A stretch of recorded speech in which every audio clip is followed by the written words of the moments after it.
Allison flew into that mission believing she was backed by her commander, but the truth revealed itself at 30,000 feet. Alone in the cockpit, alarms began to stack, coordinates didn't match, fuel levels dropped faster than physics allowed, and then there was no choice left. She forced the aircraft down into a narrow forest clearing, her hands steady even as her pulse spiked. The silence after landing told her everything. She was in enemy territory. When she reached Andrew, the man who had sent her there, his voice came back cold and merciless. He told her she was alone, that there would be no help. Abandoned on purpose, Allison did what she had been trained her entire life to do. She hunted first, overpowered the enemy, and completed the mission faster than anyone thought possible. When she stood in front of Andrew again, there were no raised voices, only a vow in her eyes. He had betrayed her, and he would pay for it. This is just the opening wound of a much larger story. Before we go any further, take a moment to subscribe to the channel and then stay with us as we uncover how everything truly started. The FA-18E Super Hornet cut through the night at 25,000 feet. Engine steady, the cockpit bathed in the muted green glow of instrument lights. The airframe vibrated with a familiar, controlled hum that Allison Foster felt through the soles of her boots and into her spine. It was the kind of sensation that usually quieted her mind. Tonight, it didn't. Her eyes flicked to the navigation display for the third time in 5 minutes. The route line was clean, the symbology stable, yet a faint crease formed between her brows. The coordinates didn't align with the mental map she carried burned in through repetition, briefings, and muscle memory. The mismatch was subtle, the kind that slipped past pilots who relied on automation.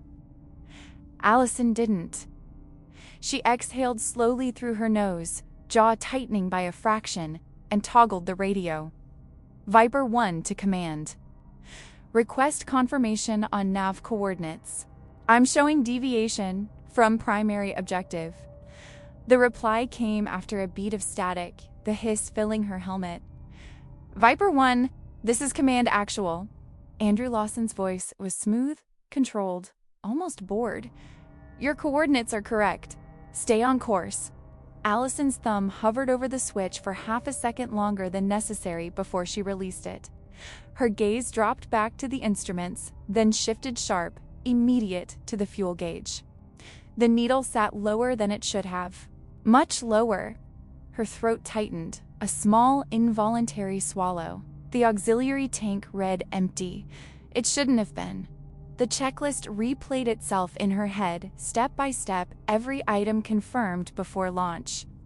Her left hand clenched against her thigh, knuckles whitening inside the glove. Command, she said, her voice leveled despite the pressure building behind her ribs. I'm showing critical fuel shortage. Request immediate. The engine coughed. Once. The sound was wrong dry, hollow. Then the cockpit exploded with alarms. Master caution lights flared red. The engine RPM bled off, numbers unwinding faster than her eyes could track. The steady vibration vanished, replaced by a dead, weightless silence that pressed against her ears. Allison's breathing shortened, held just shy of panic as training took over. 90 seconds. Maybe less. Glide profile. Best angle. Best chance. She scanned through the canopy. Below, an unbroken mass of dark forest rolled beneath her, broken only by a narrow clearing hacked out of the trees. Too short, too uneven. Her lips pressed into a thin line. She didn't pray. Her right hand moved with precision, dumping remaining hydraulic pressure into the landing gear. The aircraft shuddered as the gear locked down, the sound transmitted through the frame like a groan. She fought the dead stick, shoulders braced, forearms rigid as she coaxed the Super Hornet into a controlled descent. The tree line surged upward. She pulled back hard, muscles burning as the aircraft clipped through branches. The wheels struck dirt with bone-jarring force. The jet bounced, skidded sideways, metal screaming as it tore through brush and rock. Her head snapped back against the headrest despite the harness, vision flashing white at the edges. Then everything stopped. Silence settled, thick and unnatural. Allison forced a breath, then another. Her hands were steady as she popped the canopy and climbed out, boots hitting dirt. The smell of scorched metal hung in the air. She scanned instinctively, shoulders squared, posture compact. Her eyes landed on a stack of crates half hidden beneath camouflage netting, Cyrillic lettering. Her stomach dropped, cold and immediate. Russian military hardware, stacked, organized. A supply depot. Her radio crackled. She didn't move, only turned her head slightly as Andrew's voice filled her helmet. Viper 1, nice landing. There was a smile in it now, shame about those coordinates. And that fuel leak I reported to maintenance 3 days ago that somehow never got fixed. The muscles along Allison's jaw jumped once. Her hand drifted to her sidearm, fingers curling around the grip. You sabotaged my aircraft. I removed a liability, Andrew replied calmly. You've been questioning my decisions for months, Forster, making me look weak in front of the team. Consider this an early retirement. Her breathing slowed, each inhale measured. Extract me. Now. A soft laugh. No extraction coming, sweetheart. You're 60 miles inside enemy lines with no fuel and no backup. Command will assume you went down in the ocean. Tragic loss. A pause. Oh, and those crates you're standing next to? Those are the munitions we were supposed to destroy. Guess you'll have to watch the fireworks from hell. The channel went dead. Allison stared at the ruined aircraft, then at the depot surrounding her. Her gaze dropped to her watch. The second hand swept forward with mechanical indifference. 6 hours. Allison counted 8 hostiles in the initial patrol, her eyes tracking them through gaps in the foliage as they spread across the clearing around the wrecked Super Hornet. Their rifles were up, fingers indexed along triggers, boots crushing brush with careless confidence. Commands snapped back and forth in rapid Russian, sharp consonants cutting through the night air. One of them drove a boot into the exposed landing gear, metal ringing dully. Another already had his radio pressed to his mouth, head tilted, listening for orders that would tighten the net. Allison pressed her shoulder harder into the rough bark of a massive pine, its resin scent mixing with burned jet fuel. She slowed her breathing until her chest barely moved, counting each exhale. The flight suit clung to her, stiff and loud if she moved wrong. High visibility patches, survival vest, helmet gear meant to save a downed pilot, not hide one. Every reflective edge felt like a liability. She needed intelligence, she needed a long gun, and she needed both immediately. The youngest soldier drifted away from the group, boots angling toward the tree line. His movements lacked rhythm, pauses a fraction too long between steps. He glanced over his shoulder twice in as many seconds, jaw tight, free hand flexing at his side. 22, maybe 23, new enough to still feel fear. Allison waited until he passed her position by 10 feet. She moved without sound. One hand clamped over his mouth, sealing off the shout before it formed. The other drove into the soft tissue below his ear, fingers precise, angle exact. His body went slack instantly. She guided him down, knees bending with his weight, easing him onto the forest floor as if laying down equipment.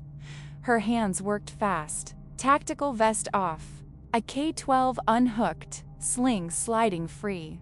She cinched his wrists behind his back with paracord from her survival kit, tight enough to cut circulation if he struggled. His eyes fluttered but didn't focus.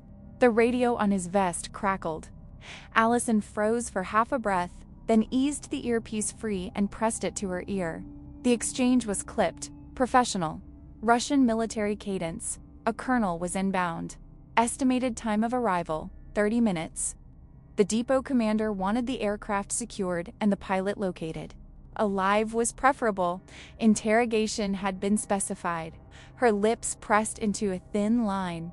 She checked the rifle by touch, racked the charging handle just enough to confirm a round-seated magazine full. 30 rounds. She patted the vest pockets. 2 grenades, standard SDU fragmentation, a combat knife, folded paper. She unfolded the map carefully, shielding it with her body. It was detailed, too detailed for a routine guard. Patrol routes marked in pencil, guard shifts annotated. Her gaze stopped on a symbol circled in red ink beneath the center of the compound. Underground bunker.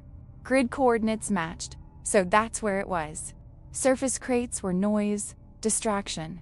The bunker was the reason this place existed. She memorized the routes, her eyes moving in straight lines, committing angles and distances. 12 hostiles marked topside, likely double that below ground. The mission brief had called for 20 Russian operatives and enough weapons to arm multiple insurgent cells, a contained threat on paper. Andrew's strike team had been scheduled to slip in, plant charges, and disappear before dawn. No witnesses, no complications, and no Allison Foster left alive to question why her aircraft had failed. Her fingers tightened on the map, then relaxed. She folded it once, slid it into the vest. She moved deeper into the forest, circling wide. The perimeter emerged gradually. Chain link fencing topped with razor wire, steel posts sunk deep. Guard towers rose at the corners, silhouettes framed by sweeping floodlights. The beams cut slow arcs across the ground, methodical, disciplined. This wasn't a conscript operation. The spacing, the timing spets. Naz. She found the eastern edge where the forest pressed close, branches nearly brushing the fence. The lights thinned here. Patrol footsteps passed, then faded. She counted. 18 seconds between sweeps. Enough. The combat knife bit into metal, her wrist rotating to minimize noise. The chain link parted reluctantly. She slipped through, careful not to snag her vest. A guard tower loomed ahead. The sentry leaned against the rail, cigarette glowing briefly as he inhaled, rifle hanging loose on its sling. His posture sagged, head tilted back slightly. Allison marked his position and moved on. Crates rose around her, stenciled labels stark under the lights. RPGs. Igla missiles, C4. Enough to flatten a city block. She didn't slow. The bunker entrance sat recessed into concrete, a heavy steel door flush with the ground. A keypad glowed faintly. 2 guards stood on either side, ASVAL rifles held close, suppressors dull and unforgiving. Their eyes scanned constantly, shoulders squared. Allison checked her watch. 4 hours and 42 minutes. 4 hours to breach a hardened bunker, neutralize an unknown force, secure the objective, and disappear before Andrew Lawson arrived to erase the evidence. Her jaw set. A faint curve touched her mouth, gone as quickly as it appeared. She'd survived worse.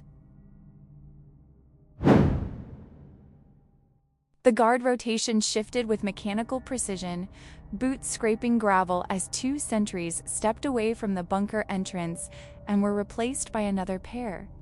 Allison counted the seconds in her head without looking at her watch. 20 minutes. Consistent, predictable. The departing guards exchanged a few clipped words in Russian with their replacements, then turned toward the northern edge of the compound, silhouettes dissolving into the darkness between floodlights. Allison remained motionless behind the stacked munitions crates, breath shallow, jaw locked. When the guard's footsteps faded into the background noise of generators and distant engines, she slipped from cover and followed at a measured distance, careful to place her boots where the gravel was packed down. The barracks loomed ahead, a prefabricated structure bolted together for speed, not comfort. Most of its windows were dark. One room glowed faintly, light bleeding through thin metal seams. She flattened herself against the exterior wall and moved beneath the window line, shoulders brushing cold steel.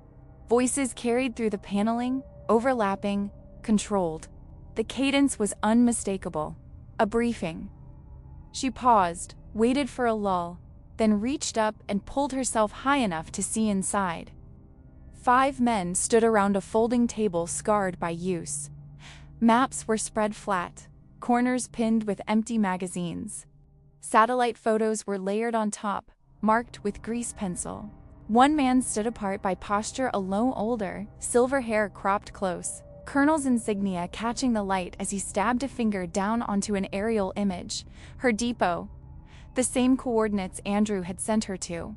The same place Command believed was static and secure. Her jaw tightened. A muscle jumped once along her cheek as she focused on the words. Her Russian wasn't elegant, but it was serviceable, drilled into her during training rotations that never existed on paper. She filtered the noise, caught fragments. American pilot. Unexpected complication. Cargo moves tonight. The colonel's hand came down hard on the table. The sound cracked through the room, sharp enough that one of the younger officers straightened instinctively. We move everything to the secondary site by 0400, the colonel said. His tone was flat, stripped of patience. The bunker is emptied. This facility is sanitized. If the Americans are flying this deep, they already know we're here. One of the officers leaned forward, lips tight. Sir, the cargo, it's too heavy. We'd need 12 trucks and then get 12 trucks. The colonel's eyes didn't leave the map and find the pilot. If she's carrying a beacon, we'll have a Black Hawk full of SEALs on our position before dawn. Chairs scraped back. Orders were snapped. The room emptied in seconds. Allison dropped silently back to the ground, boots absorbing the impact. Her pulse thudded once, hard, then settled into a fast, controlled rhythm. They were evacuating. The timeline was collapsing. Either Andrew's intelligence had been catastrophically wrong, or it had been deliberately engineered that way. The result was the same. She had hours, not days. She turned away from the barracks and moved back toward the bunker, eyes scanning, mind already building contingencies. The eastern fence breach remained her primary exfil route. Clean, fast, but the bunker approach was exposed, and the guard presence would spike the moment someone realized the compound was reacting to more than an accident. She needed noise, light, chaos. The fuel depot sat adjacent to the motor pool. Rows of drums stenciled with hazard markings, their metal skins sweating faintly in the cool air. Diesel, aviation fuel, enough volatile material to pull every armed body on the compound in one direction. She approached low, shoulders rounded, keeping structures between herself and the watchtowers. A guard passed within 10 feet, flashlight beams slicing across the ground. Allison froze mid-step. The light brushed her boot, lingered for a fraction of a second that stretched thin, then moved on. Only when the beam disappeared did she finish the step, muscles burning from the held tension. At the drums, the smell of fuel was thick, oily. She reached into her vest, fingers steady as she withdrew an incendiary grenade. The pin came free without a sound. She set the delay, wedged the grenade between 2 drums where the blast would chain, then turned and ran. She was 30 yards out when the night detonated. The explosion punched upward, a column of fire ripping through darkness and turning it into harsh daylight. Heat rolled across the compound. Alarms screamed. Shouts collided over one another as men broke from cover and sprinted toward the blaze, including the bunker guards. Allison cut hard toward the steel door, lungs drawing in cold air that burned on the way down. 90 seconds, maybe less. The keypad glowed, indifferent. 6 digits. She pulled the folded map from her vest, scanned it quickly. No codes, nothing. Her fingers hovered, then dropped to the keypad itself. She studied the surface, eyes tracking subtle differences. Wear patterns, oils. The numbers 4, 7, and 9 were smoothed down more than the others. 3 numbers, 6 permutations. She entered the first sequence. The keypad flashed red. Another. Red. Behind her, boots were getting louder. Orders barked. The fire was being contained. The diversion was collapsing. Red.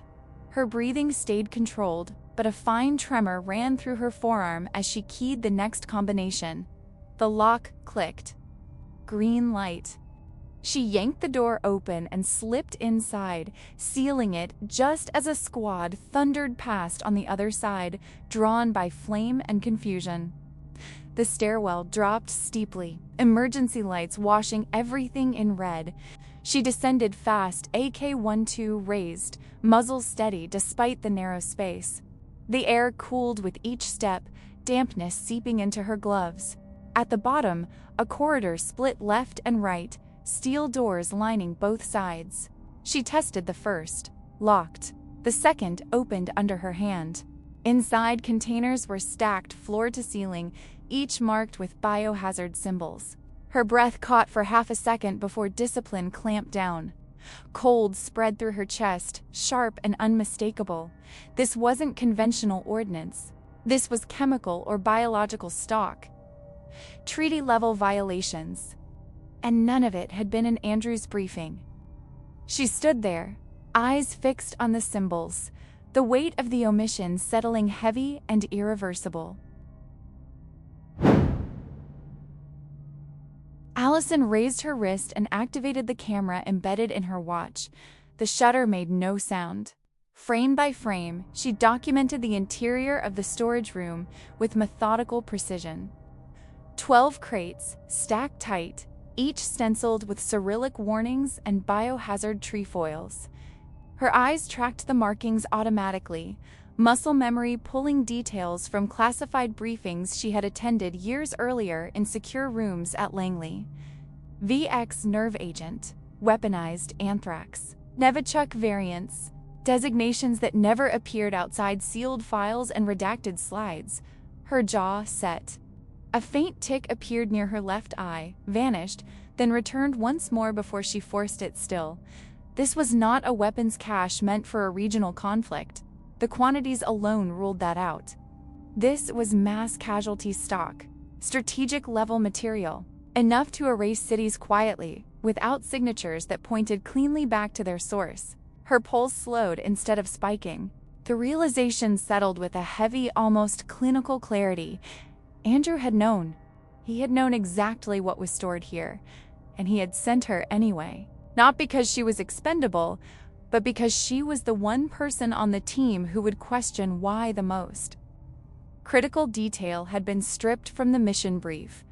A soft metallic scrape echoed down the corridor. Allison turned, weapon already up, sight picture steady. The steel door at the far end opened just enough to reveal a young Russian soldier frozen in the threshold. His eyes were wide, pupils blown. His rifle hung uselessly on its sling, forgotten.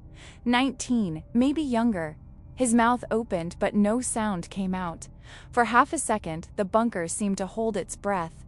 His hand dropped toward the radio clipped to his chest. Allison fired once. The suppressed shot cracked dully in the confined space.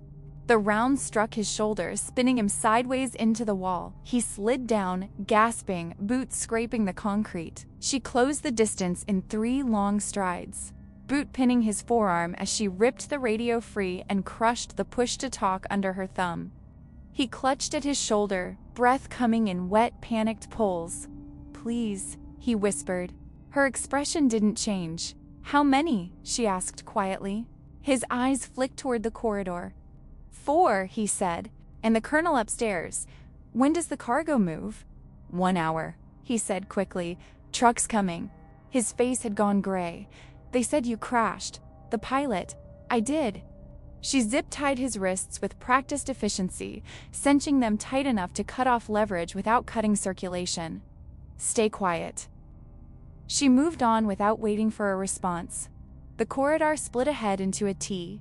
To the left, a row of doors marked as sleeping quarters. To the right, a wider opening washed in light and low electronic hum. She went right. The chamber beyond was a command center. Maps covered the walls, layered with transparent overlays and grease marks. Radios hummed on multiple frequencies. At a metal desk sat the silver-haired colonel, eyes fixed on a laptop screen, one hand resting near his sidearm. He looked up, His fingers twitched toward the weapon. Allison fired twice, both rounds punching into the desk inches from his hand. Wood splintered? Don't. The colonel froze.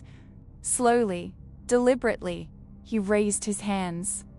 His face showed no fear, only calculation. "You are the American pilot," he said. "Impressive survival skills. Where are you moving the cargo?" "Somewhere your military will never find it." His mouth curved into a thin smile. "You believe you've discovered something important. I think you're trafficking weapons that could trigger a global war." "Weapons?" He gave a short, humorless laugh. "Is that what Commander Lawson told you this facility was?" Her grip tightened. The polymer creaked faintly under her fingers. "What's really here?" "Insurance." He leaned back as far as the desk allowed, hands still visible. "Your country and mine operate on leverage. This place exists because powerful men on both sides want options they can deny. You're saying U.S. officials know. Some." His eyes sharpened. "The ones who matter. Why do you think Lawson sent you alone?" He was compensated well to protect this operation, and to eliminate anyone who might expose it. The words landed with blunt force. Her breathing hitched once, almost imperceptibly, before settling again. "Who's paying him?" "Names are expensive. Lieutenant Commander Foster." The colonel's smile returned. "But Lawson made sure we knew yours. Your record. Your face. He wanted us to hunt you properly." Footsteps thundered in the corridor behind her. More than one. Heavy. Controlled. The colonel's smile widened. "And now they know where you are." Allison moved. She snatched the laptop off the desk and fired 3 rounds into the radio stack. Sparks erupted, the hum dying into static. She dropped behind the desk as the first rounds tore through the doorway. Wood exploded around her. The colonel dove for the floor, shouting orders. Allison pulled her second grenade, thumb hooked, pin gone, and threw it blind into the corridor. The blast hammered the bunker. Screams cut off mid-syllable. The gunfire stopped. She vaulted the desk and pushed through the smoke. 2 soldiers lay down, wounded. A third staggered, disoriented. She didn't slow. The stairwell rose ahead. She took it at a sprint, 3 steps at a time. The surface door burst open as she reached the top. 2 soldiers poured through. She fired while moving. One collapsed. The other dove aside. She broke into the open air as rounds sparked off concrete behind her. The compound was unraveling. Fire from the fuel depot had spread, alarms competing with shouted orders. Men ran without cohesion. Allison cut for the eastern fence, laptop tight under her arm. A round tugged at her vest. She didn't look back. She hit the breach and rolled through, disappearing into the tree line as searchlights carved useless arcs through the forest. By the time voices reached the fence, she was already gone, carrying the only proof of what Andrew Lawson had truly sent her to die protecting. Allison ran until the burn in her lungs drowned out everything else. 3 miles of uneven ground tore at her legs, branches raking her flight suit, mud sucking at her boots. She didn't slow until the forest thickened into an almost impassable wall of undergrowth. She forced herself into the thicket and dropped flat, cheek pressed into wet leaves, chest rising and falling in sharp, controlled pulls. Searchlights cut through the trees behind her, white arcs sweeping methodically. Dogs barked, closer now, the sound disciplined, spaced, not the chaos of amateurs. This was a coordinated hunt. She had maybe an hour. Her hands stopped shaking the moment she pulled the laptop free. She flipped it open just long enough to confirm the lock, then closed it again. The survival knife came out. Short, efficient movements. She pried the back panel loose, fingers finding the hard drive by touch alone. A twist, a soft click, and it was free. Small, dense. She slid it into the inner pocket of her vest, felt the reassuring weight settle against her ribs. Proof. Her watch read 0342 in less than 2 hours. Andrew's strike team would hit the depot. Precision-guided munitions, deep penetration warheads. Nothing would survive the blast radius. Not the bunker. Not the cargo. Not the truth. And anyone who might have testified to what was really stored there would be erased along with it. She needed to reach command. Real command. Allison's thumb pressed the concealed switch inside her survival vest. The emergency beacon came alive, transmitting on encrypted frequencies reserved for Naval Special Warfare Command. It was a lifeline. It was also a flare. She pushed back to her feet. She angled southwest and found water. A narrow stream cut through the forest, cold and fast, stones slick beneath the surface.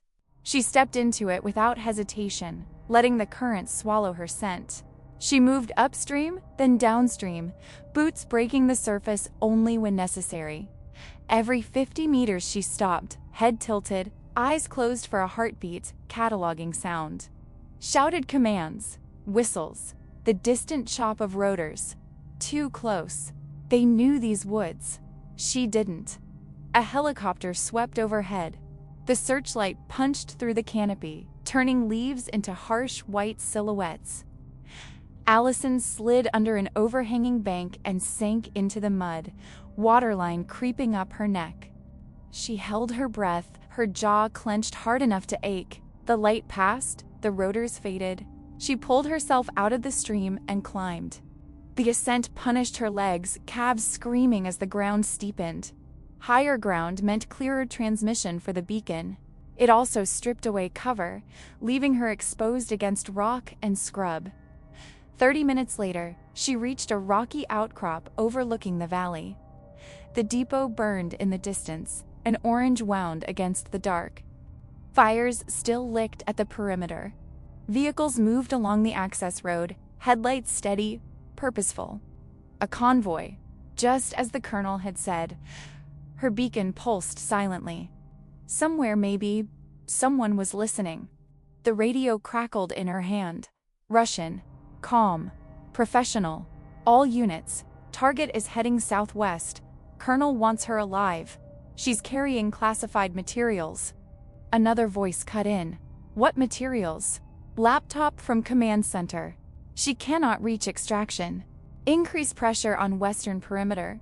Allison switched the radio off. They were shaping the battlefield, herding her away from the depot. Away from any extraction corridor command might vector toward her beacon. She scanned the terrain. North was already closing. East led back into the teeth of the compound. West and south rose into mountain-slow ground where exhaustion would finish what bullets hadn't, unless she broke their pattern. She turned back toward the depot. The guard towers were thin now, silhouettes with gaps between them. Most of the manpower was in the forest, chasing her ghost. Trucks lined up at the bunker entrance, engines idling, heavy transports swallowing cargo one container at a time. She counted 8 vehicles, military-grade, purpose-built. Engines growled as the first trucks rolled. The convoy began to move. Allison descended the ridge at a controlled slide, boots barely catching, momentum carrying her forward. The last truck would be the least protected. If she could reach it before the gate, gunfire cracked behind her. She'd been spotted. She ran, no more restraint. Rounds snapped past, chewing bark, throwing dirt. She fired back without breaking stride, short bursts meant to force heads down, to steal seconds. The convoy accelerated. The last truck cleared the gate, rear doors still open. She was short. The biohazard symbol flashed in the truck's interior, stark even at distance. Her lungs burned raw, her vision tunneled. 10 meters, 8, 6. She jumped. Her hand slammed into the rear door frame. The impact rattled her teeth. Her boots skidded on gravel as the truck surged forward, muscles locked. She hauled herself up, rolled hard, and slammed into the cargo bay as bullets stitched the exterior metal inches from her head. The truck gained speed. The gunfire fell away. Allison pressed her back to the wall, chest heaving, sweat stinging her eyes. She was inside. Then she looked again, not just containers. A person. A woman, bound to a support beam with zip ties, lab coat smeared with grime, glasses crooked on her face. Terror hollowed her eyes, breath coming in shallow, silent gasps. Their gazes locked. "English?" Allison whispered. The woman nodded, frantic. "Who are you?" "Dr. Elena Volkov," she said, voice barely carrying over the engine's roar. "Please, you have to stop this convoy." Allison knelt and cut the zip ties binding Elena's wrists. The plastic snapped cleanly. Elena pulled her hands back, rubbing the angry red marks, eyes flicking to the containers that surrounded them as the truck rumbled forward. "You're American military," she said, voice low, controlled with effort. "How did you—" "Long story." Allison's gaze stayed on the cargo. "What are you doing here?" "I was forced." Elena swallowed. Her accent was precise, educated, the cadence of someone used to lecturing, not pleading. "I'm a biochemist. The colonel's unit abducted me from my research post in Prague 6 months ago. They needed someone to stabilize the compounds." "All of this?" Allison asked. Elena nodded toward the containers. "Binary nerve agents, weaponized pathogens. They're selling them. A buyer in the Middle East, I believe." The colonel never shared details. "Why you?" "Because it's degrading." Elena's fingers trembled once before she clasped them together. These weapons were manufactured in the 1980s, Soviet stock. The molecular bonds are breaking down, becoming unstable. "I've been keeping them viable." Her breath caught. "They told me if I refused, they would kill my sister. She's still in Prague." The truck slammed into a pothole. Metal groaned. One container shifted, liquid sloshing audibly inside. Elena went pale, her mouth opening without sound. "If one ruptures," she whispered, "we won't die quickly." Allison crouched and checked the nearest crate. The seals were intact, but corrosion spidered along the edges. Paint blistered where chemicals had eaten from the inside out. Elena was right. These weapons were old, volatile, designed for control, now existing beyond it. "Where are they taking this convoy?" Allison asked. "A border crossing, 40 kilometers south." Elena's eyes lifted, glassy. "The buyer is meeting them with trucks carrying legitimate medical credentials. Once transferred, it disappears. Syria, Yemen. Somewhere no one asks questions." Her jaw tightened. "Thousands will die." Allison pulled the hard drive from her vest and held it up. "Does this contain buyers? Orders?" "I don't know." Elena shook her head. "I was never allowed near command systems. But I saw documents, manifests, communications." She hesitated. "Your military is involved." Allison's fist closed around the drive until her knuckles blanched. "How?" The colonel answered to an American. "A video call." "Commander." I didn't hear the name clearly. She didn't need to. Her jaw locked. Andrew hadn't just concealed the truth. He was facilitating the sale, insulating himself behind flags and false briefings, prepared to erase his own people if it kept the pipeline moving. "Can you destroy it?" Allison asked, safely. Elena shook her head. "Not sealed. And not without creating a contamination zone 5 kilometers wide. The only way to stop this is to stop the convoy before the border." Allison moved to the rear opening and scanned the road. 7 trucks ahead, escort vehicles interspersed, armed soldiers riding alert but relaxed. Speed steady, 40 kilometers per hour. A formation built for control, not resistance. She could jump, break contact, get the drive to command and let someone else carry the weight. Elena couldn't jump. And the cargo would vanish anyway. "And how many soldiers?" Allison asked. 23 when we left the depot. Possibly more in escort." Allison exhaled through her nose, a thin, humorless breath. 1 pilot, a stolen rifle. Limited ammunition. Impossible." Her mouth curved into a tight, grim smile. She'd already lived through impossible twice today. "This is what we do," she said. The convoy will slow checkpoint, choke point, something. When it does, I disable the lead vehicle. Everything behind it stops. Elena stared at her, eyes wide, and then we convinced them to surrender the cargo. Elena's disbelief was naked, almost painful. The truck began to decelerate. Allison leaned out just enough to see ahead. A checkpoint gate cut across the road, 2 soldiers standing exposed. The lead truck rolled to a stop. "Get ready," Allison whispered. "When I move, you stay down," and the explosion tore the night apart. The lead truck vanished in a bloom of fire. The blast lifted it, twisted metal folding inward as flame punched skyward. The shockwave slapped the convoy, brakes screamed, vehicles jackknifed. Allison dragged Elena down behind the containers as gunfire erupted from the tree line. The cadence was wrong, too disciplined, too controlled. American weapons. Figures advanced through the smoke in U.S. gear, movements clean, practiced.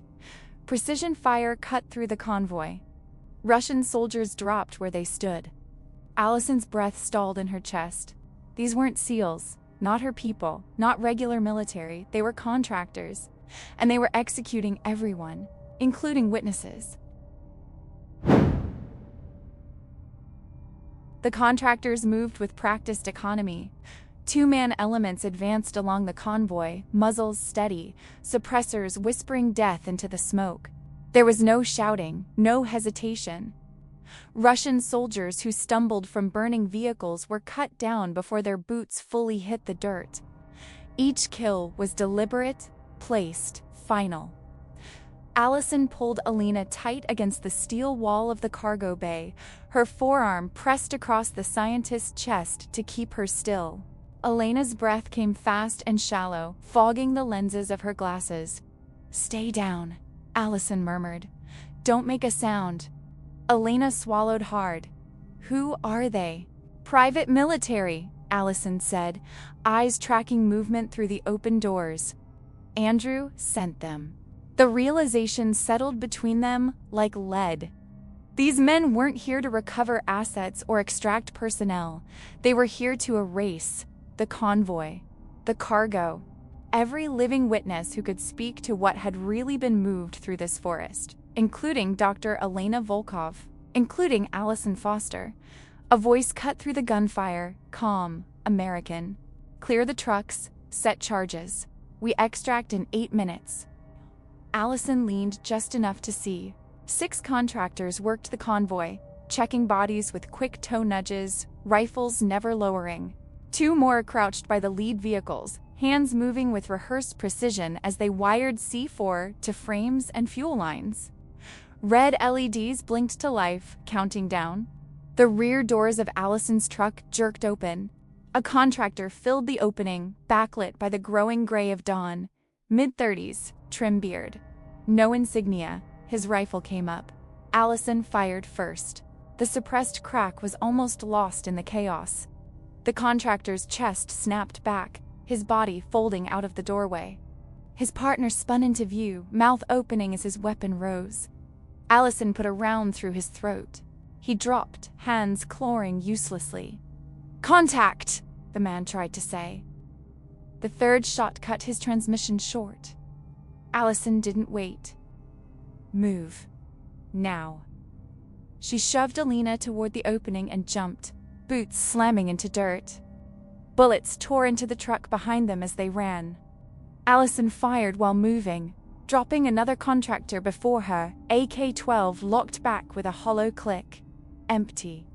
She wrenched an M4 from a fallen contractor, slapped the selector down, and kept running. Elena stumbled. Allison caught her by the collar, half dragging her toward the trees as rounds snapped through branches overhead. Behind them, the contractors adjusted instantly. Voices carried, controlled, overlapping. No panic, no wasted motion. "I can't," Elena gasped, her legs faltering. Allison spotted a ravine and hauled her sideways. They slid down into a dry, streamed gravel biting into skin. Boots thundered past above them. 2 targets, a voice called. Female, armed, heading northwest. Another answered, closer. Command wants confirmation on the scientist. Unknown. Charges are set. Detonation in 5 minutes. 5 minutes. Allison checked the M4, full magazine. 2 spares on her belt. 90 rounds. She pressed her back to the dirt wall, breathing through her nose until the burn in her chest steadied. Elena shook uncontrollably. They're going to kill us. Not if we kill them first. I'm not a soldier, Elena whispered. I can't. You can run. Allison met her eyes. When I tell you, you run south. Don't stop. Road, embassy, anyone. Tell them everything. And you? Allison chambered around, the metallic sound sharp in the confined space. I'm not done with Andrew Lawson. She moved, circling back toward the convoy instead of away from it. The contractors expected flight. They didn't expect pursuit. The convoy burned low now, flames guttering as explosives ticked down. 2 contractors guarded the charges. 2 more hunted her in the trees. Allison slid in behind a burned-out escort vehicle, sighted and squeezed. The first guard collapsed. The second turned, eyes wide, weapon rising too late. 2 shots. Down. Footsteps crunched behind her. She rolled as rounds sparked off metal. The hunters had doubled back. Allison fired from the ground, forcing them into cover, then sprinted. The nearest timer blinked red. 90 seconds. She pulled the hard drive from her vest and duct-taped it high inside the truck frame, hands steady despite the tremor in her forearms. Visible. Findable. Then she ran. Gunfire chased her. Something tore hot across her shoulder, spinning her sideways. She caught herself, kept moving. 60 seconds. Elena burst from the trees ahead, waving wildly. This way, I told you to run. I won't leave you. They ran together. Breath shredded. Legs burning. 30 seconds. Allison saw the drainage pipe and dove, dragging Elena with her. The world shook. The convoy exploded. The blast slammed through the pipe, crushing the air from Allison's lungs. Dirt rained down.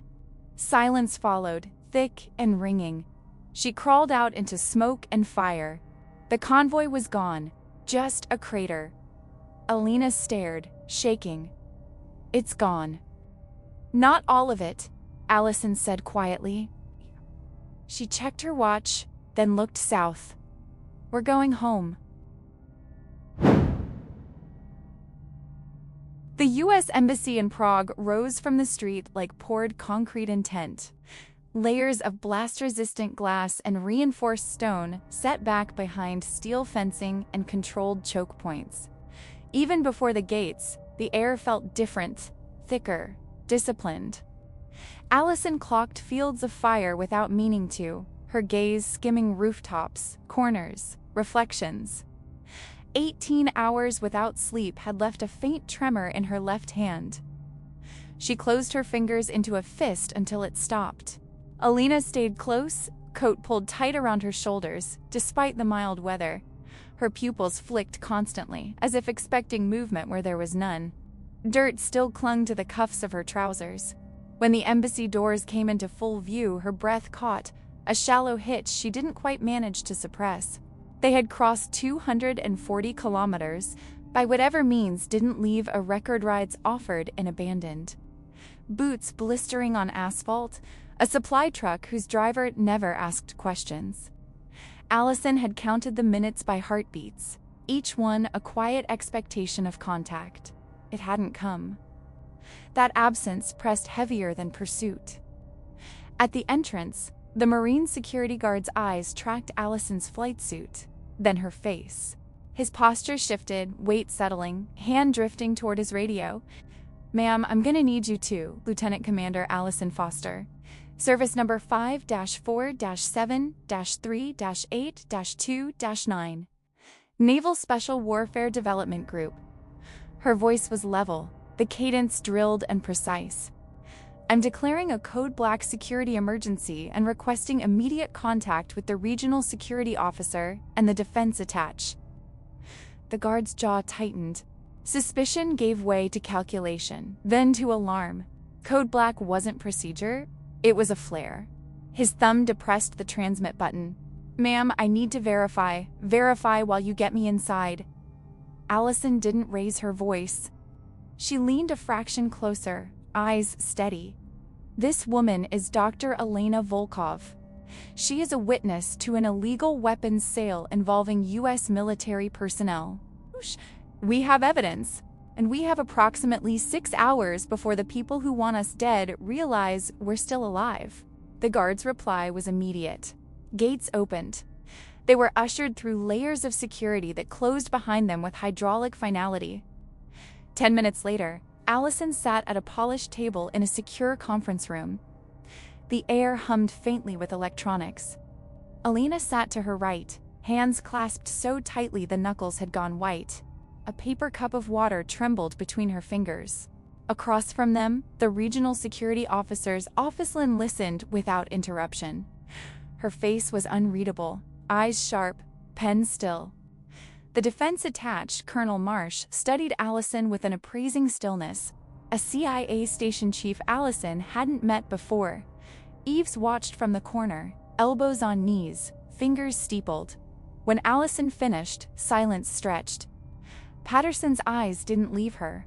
"You're accusing a SEAL commander of treason. I'm accusing him of facilitating the sale of Soviet-era weapons of mass destruction to terrorist organizations," Allison said, "and of murdering anyone who got close to proving it. That's a substantial allegation." Allison slid the photos across the table. The images were clinical: containers, markings, warning placards. Biohazard. These were stored in a Russian depot Commander Lawson knew about. "He sent me there alone with compromised navigation and sabotage systems after I questioned mission parameters." Marsh lifted the photos, his brow furrowing. "These could be from anywhere. They're geotagged." Allison didn't blink, and there's more. A hard drive survived the explosion. It contains communications, manifests, financial records, everything.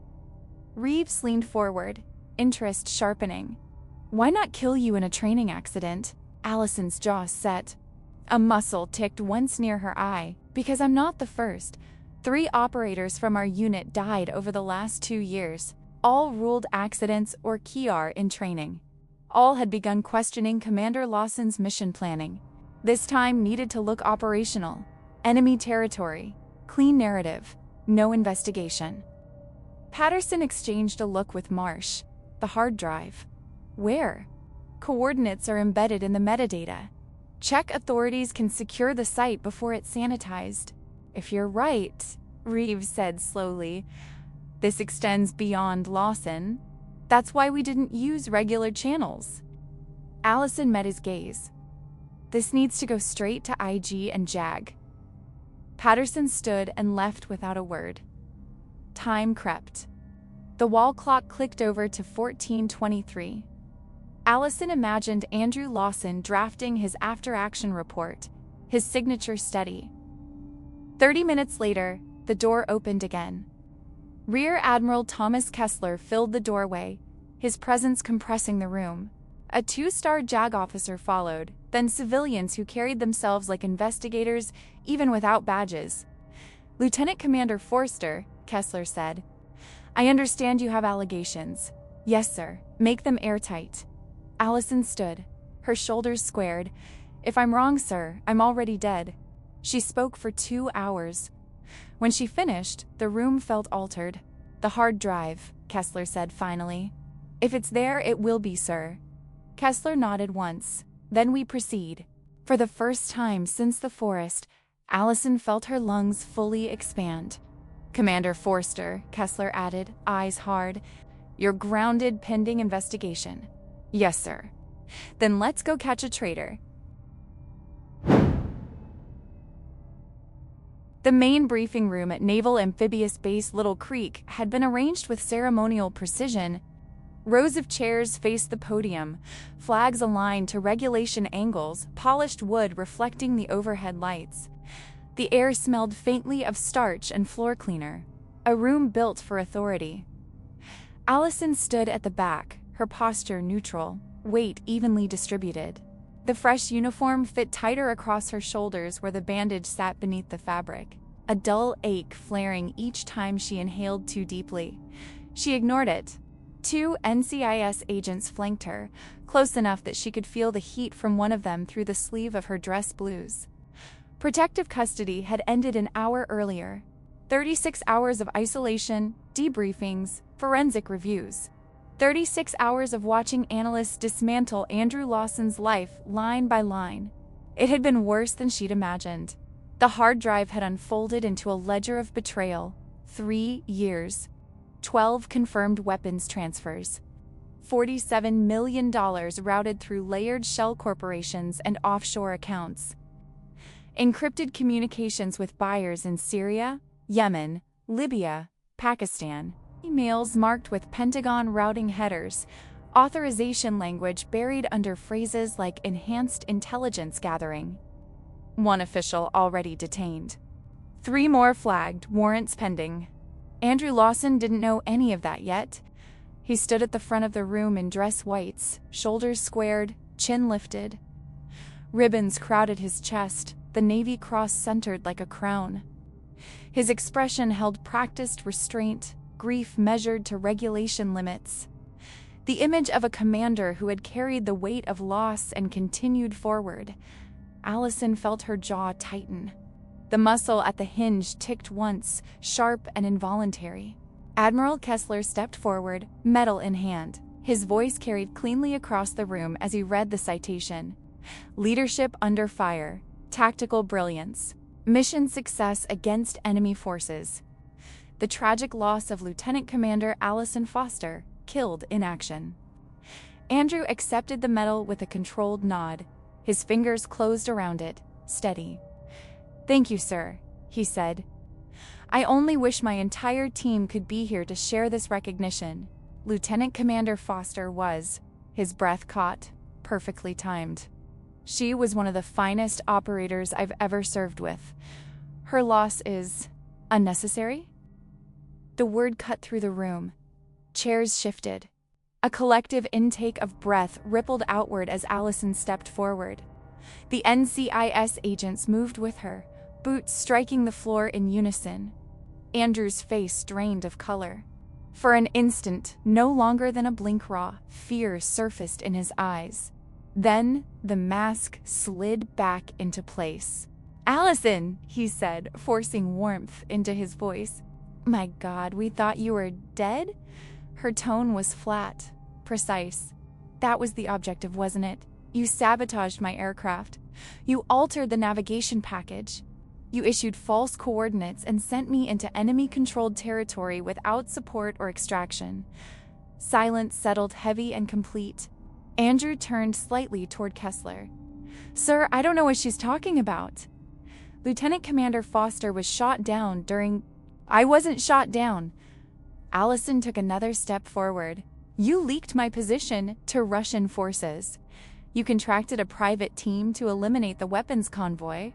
You've been operating an illegal arms pipeline for 3 years, selling Soviet-era weapons of mass destruction to terrorist organizations." The humility vanished from Andrew's face, replaced by calculation. "This is absurd," he said. "Sir, she's clearly suffering from combat stress. Trauma can... We have the hard drive." The words landed like a body blow. Andrew's mouth opened, then closed. Allison didn't pause. "Recovered from the blast site.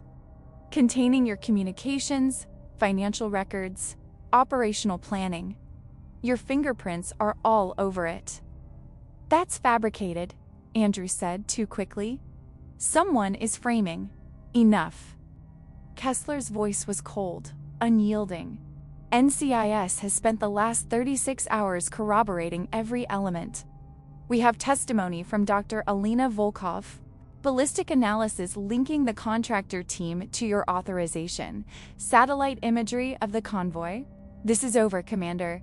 Andrew's eyes flicked around the room. Faces stared back at him, some stunned, some furious, some already hardened with judgment.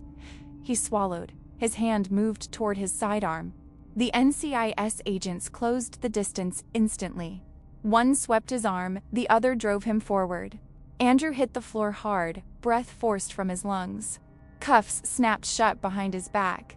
He struggled once, then stilled, his gaze locked onto Allison. "You stupid bitch," he hissed. "Do you have any idea what you've done? The people behind this, they'll erase you." Allison looked down at him. Her breathing was steady now, controlled. "They can try. You already left me for dead twice. I survived both. I'll survive whatever comes next." She turned to Kessler. "Permission to address the room, sir?" Kessler nodded once. Allison faced the assembled officers. Some avoided her eyes. Others held them. "Commander Lawson betrayed every principle we serve," she said. "He murdered operators under his command. He enabled weapons that will kill civilians for decades. And he did it under the protection of this uniform." She paused, letting the words settle. "He isn't an anomaly. He's a warning. And we don't look away from warnings. We confront them." NCIS agents hauled Andrew to his feet and led him out. He didn't look back. Kessler approached Allison. "You're reinstated to active duty. Effective immediately, you're assigned to the Inspector General's office as a special investigator." "Yes, sir." "This investigation will take years," Kessler said, "and it won't be safe." Allison's mouth curved into something almost like a smile. "Understood, sir." 6 months later, Allison stood inside a secure courtroom at Naval Station Norfolk.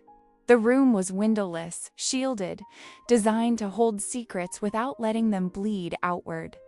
Armed guards lined the walls.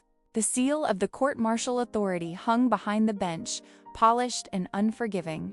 The tribunal was closed to the public. Too much classified material. Too many concurrent investigations still unfolding across commands and agencies. But the verdict itself was already a matter of record. Commander Andrew Lawson, guilty on all counts: treason, premeditated murder, conspiracy to violate the Arms Export Control Act. Sentence: life in military prison, no eligibility for parole. The Pentagon official who had shielded him received 25 years. 3 defense contractors were sentenced to 15 years each. 2 Russian intelligence officers were tried in absentia. International warrants authorized. Red notices issued. 63 additional cases remained open, branching outward through procurement offices, operational taskings, shell corporations, and advisory boards most service members never saw. Allison listened without moving. Her hands rested loosely at her sides, fingers still, shoulders squared. Only the slow rise and fall of her chest marked the passage of time. Dr. Alina Volkov sat beside her, spine rigid, hands clasped so tightly her knuckles had gone pale. The asylum paperwork had gone through without resistance. Elena now worked with the CDC, advising on protocols for identification, containment, and neutralization of aging Soviet-era bioweapon stockpiles. Her sister had been extracted quietly from Prague weeks earlier. The judge read the final sentencing language. Andrew Lawson sat at the defense table, stripped of rank, dress whites replaced by prison khakis. His posture had collapsed inward, as if gravity itself had increased around him. When the guards took his arms and turned him toward the exit, he looked at Allison one last time.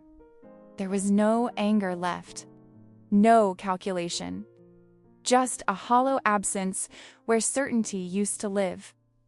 Allison met his eyes without blinking. Outside the courtroom, Admiral Kessler waited near the corridor junction. "Commander Forster, walk with me." They moved through the legal complex in silence, footsteps echoing against polished floors. Kessler's hands were clasped behind his back, his pace measured. He spoke without looking at her. "The investigation you triggered exposed corruption going back 15 years. 17 parallel weapons pipelines, hundreds of personnel implicated. This will be studied for decades." "Yes, sir." "You were one pilot," he continued. "One officer who refused to disappear when someone decided it was convenient. I didn't do it alone." Kessler stopped and turned to face her. No, but you started it. His gaze held steady. So what do you do now? Allison had rehearsed the answer in her head more times than she could count.